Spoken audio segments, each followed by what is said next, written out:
Today I'm building a fully custom gaming keyboard worth $300. Why am I spending so much money on a keyboard, you ask? Because I'm addicted. It is 5 a.m. I think I'm addicted. I've spent the past week watching every keyboard video on YouTube and scrolling endlessly through keyboard subreddits. And now I really want to build my own keyboard. But there is one problem. I don't know anything about keyboards. I know the basics, but building my own keyboard from scratch seems impossible. Especially for someone like me who's only experienced with keyboards on my parents getting me a Razer keyboard for Christmas when I was 13. The Razer Black Widow Chroma. And then when Fortnite was really popular, I just copied my favorite streamer and bought the same keyboard that he had, which is still the one I use today. But this recent obsession has made me actually want to learn about keyboards. So let's do it. Let's build a fully custom gaming keyboard.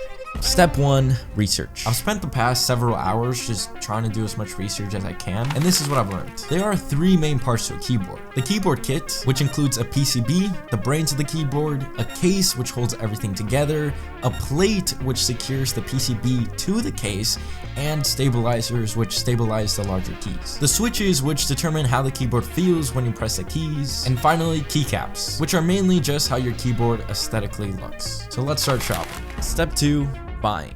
My budget was about $300, and here's what I bought. For the keyboard kit, I got the Tofu 65, primarily because I saw people recommending Tofu boards as a really good beginner keyboard. I also decided to go with the 65% size because I like small keyboards, but I did want my arrow keys back, which I didn't have in my previous keyboard. For the switches, I went with the Cherry MX Browns. I know, I've already been roasted enough, but personally, I kind of like browns, and it's what I'm used to from my Ducky 1-2 Mini. But this is a hot swappable keyboard, meaning I can change the switches at any time, and I am planning on buying some Echoes or Gatorons in the future to see if I end up liking those more, but for now I'm gonna play it safe and I'm going with the browns. For the keycaps, it was pretty hard to find some good ones, but I did end up finding this Miami Surf set on mechanicalkeyboards.com, which matched my setup perfectly, so I bought them. I also bought some Krytox 205 lube and a switch opener. And after waiting a couple days, everything finally arrived. By the way, if you subscribed, it would mean a lot. Thanks. Step 3, unboxing. With the first package, which is actually already unboxed. I think my mom opened it on accident thinking it was her package. So thanks, Mom, for ruining the video. But in here we have the keycaps and some packaging paper, but that's it. I like the noise this makes. Some packaging paper and the lube. Next package. Here, I think we have the stabilizers, I'm pretty sure. Boom! The switches! And here we have the circuit board. We also have 3 different little foam pad thingies, but I believe the main purpose of this is just to dampen the switches so it sounds quieter and feels smoother. We also have a letter, maybe? This is from KBD fans, the people who I bought the... Oh, it's not a letter. I'm an idiot. Pretty sure this is the plate. This is some sexy packaging. Go ahead and open this.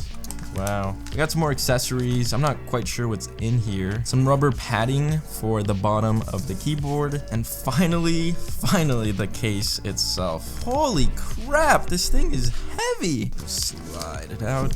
There we go. Step 4, assembling. Okay, so first let's set up the stabilizers. And to set them up, you're gonna need these 3 pieces. Essentially, you put these 2 together, then you grab the metal bar, and you just snap it.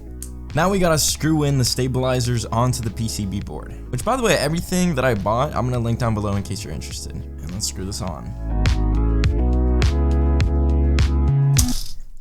And that's the 4th set done. And it turns out, I think that's all the stabilizers I need. I thought I would need 1 more set, but there's only 4 places to screw in, so I think 4 is good enough. And now that all the stabilizers are screwed in and ready to go, I am going to lube them. There we go. So officially, stabilizers done. They're lubed, screwed in, ready to go. Now it's time to install all the foam. So that's the first layer of padding done. Now we can go ahead and also put the EVA foam pad on too. And then we can use our plate, which I got the polycarbonate plate, and just squish everything together like so. There we go. Now it's time for the switches. It's probably going to be one of the most time-consuming parts, considering I'm going to lube every single one of these. And that's why I got a switch opener. It's embarrassing, but it literally took me 10 minutes to try to figure out how to use a switch opener. How to use a switch opener. Oh, I was using the wrong one the whole time. I see. Just a little bit of lube. Dude, it's so slippery because of the lube. There we go. Okay, I lubed one switch, and I have to do a lot more. My switch won't press. I don't know what happened. Oh no. Thankfully, I bought extras.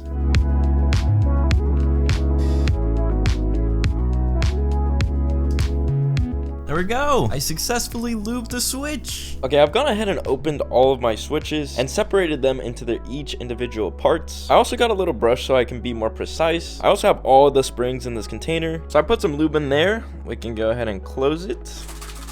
And now it's all lubed up. That is officially 68 switches completely lubed. Now we can go ahead and grab all of our switches and attach them to the board. So I made sure to attach the forward corners first, so it's much easier to attach all the switches.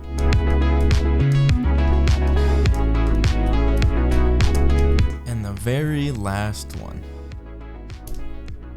Ta-da! Now we have to worry about mounting, which is essentially getting your plate onto your case. But the first step to mount this onto this is to unscrew the bottom of the case. There we go. So now what we have to do is put all of these onto these little spaces right here. There we go. That looks beautiful. Next, it's time for the rubber bowls. And this is what they look like up close.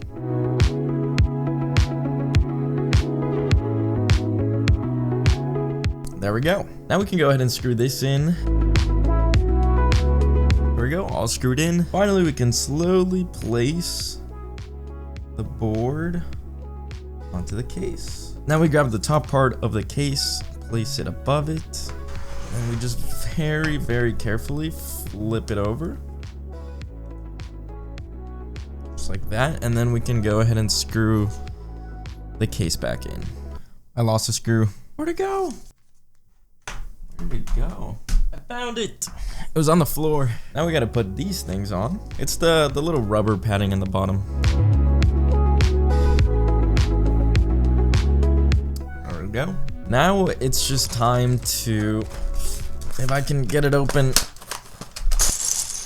put the keycaps on. Before we do that and put the keycaps on, I do want to go ahead and put some O-rings on. I didn't buy these for this build. I was planning on taking my O-rings from my Ducky 1 Mini and moving them over, but I realized I had a ton extra, so that's pretty cool.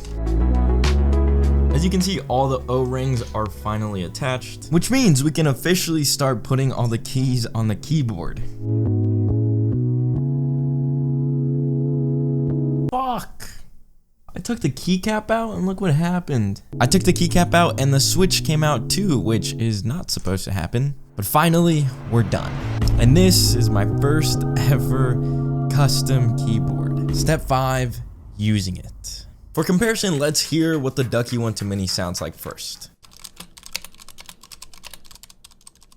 Now for the moment of truth, let's try my $300 custom keyboard. Oh my god, this is actually crazy.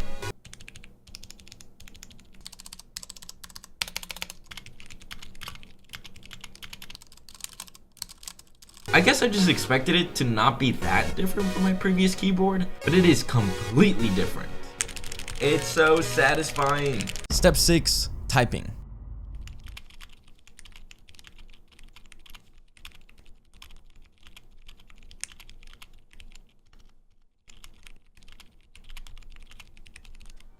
This feels really, really good.